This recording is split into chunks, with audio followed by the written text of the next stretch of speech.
السلام عليكم ورحمة الله وبركاته. مساء الخير على الجميع، مساء الخير عليكم. طبعا بوريكم طريقة الرز بالبصلة، سهل وبسيط ويطيب ويجيكم حبة بحبة، بسم الله ما شاء الله. تمام. طبعا حطيت البصل وحطيت اللحمة متاعي تشوح شوية. طبعا نحط لها دباير الفلفل والطماطم والبزار وشوية ملح، والملح طبعا بعدين حسب الذوق. تمام. تو نحط الطماطم يتقلى شوية وبعدين نحط دباير ثانيات. تمام. طبعا حطيت الدبير متاعي الفلفل والملح والطماطم. خلص الطماطم طبعا قلت لكم درت 3 كواشيك، لان على حسب طبعا طنجرتك وعلى حسب الكميه اللي بتديري بها. انا درت 3 ملعق زي هي كبيره هيك. تمام. درت نص كاشيك فلفل احمر ونص كاشيك بزار، والملح طبعا زي ما قلت لكم حسب الرغبه. نمرقوا هيك تو شويه، نمرقوها هيك شويه بشويه ميه هيك شويه هيك. تمام. ونخلوها شوية، وبعدين اللحم متاعي قاعد مجمد شوية، طلعته من الفريز مأخر ما ذابش قاعد.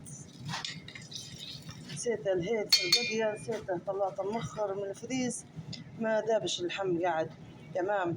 خليته هيك شوية، مرقتله شوية مية، وبعدين نزيد الكمية متاعت المية اللي بنطيب بها اللحم، اللي نعرف انه طيب لي طرف اللحمة متاعي.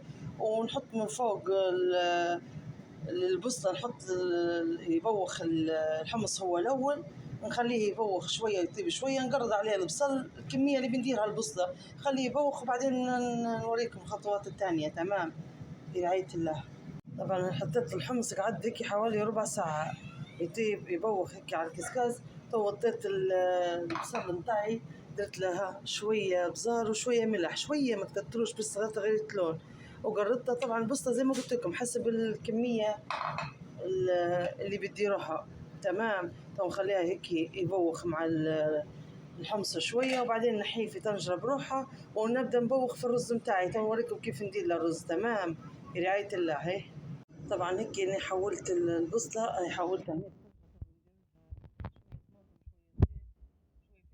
وخلاها شوية، وناخذ لها من المرقة ونصبها عليها وتطيب ونطفي عليها خلاص. هيك الرز متاعي غسلته ونظفته وحطيته. تو هذه الطبيخة الأولى. يعني شو ندير بعد نبوخها هنا الطبيخة الأولى؟ نديرها بالمية المسقعة، ما نديرلاش المية سخونة طبعا. والرز المسقي ما يتنقعش، تغسليه تنظفيه زين وتحطيه طول في الكسكاس، ما تنقعيش مش زي الرز البلاو. تمام.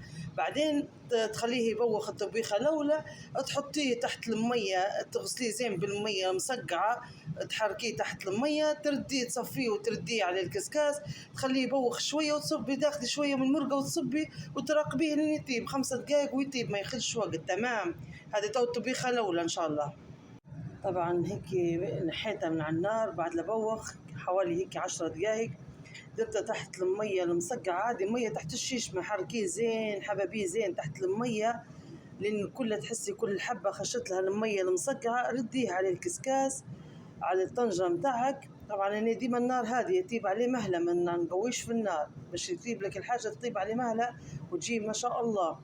تو بخليه يبوخ شوية، وبنبدأ نحبب فيه بالمرقة، ناخذ بشوية ونحبب اللي عند ما يطيب وخلاص، مش حياخد وقت.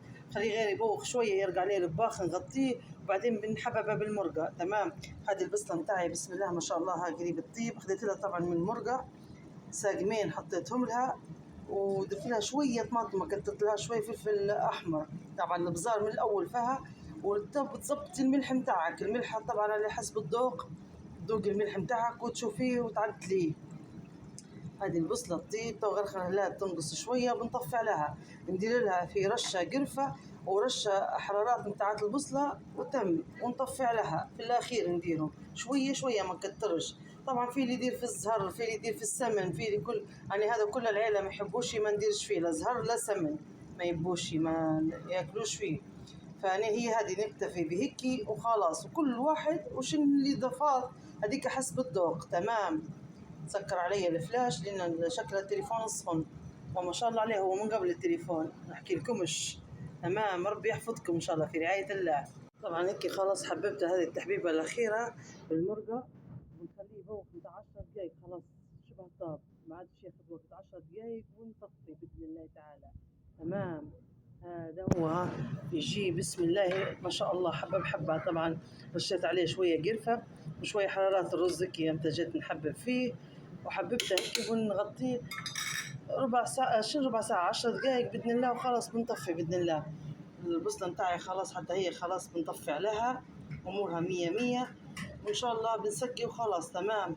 هذا هو سهل وبسيط جدا. طبعا هذا الشكل النهائي للرز. ها سقيت بسم الله ما شاء الله يجيكم حبة بحبة ما شاء الله. بنا وصلنا ما نحكي لكمش نودكم ولا نشهيكم. بسم الله ما شاء الله ما شاء الله سهل وبسيط جدا جدا. بسم الله ما شاء الله. طبعا درت معاه شوي بطاطا قليت شوي بطاطا حطيت زيتون عندي كعبات مسير هيك شوية زيتون وقليت معاه شوي بطاطا.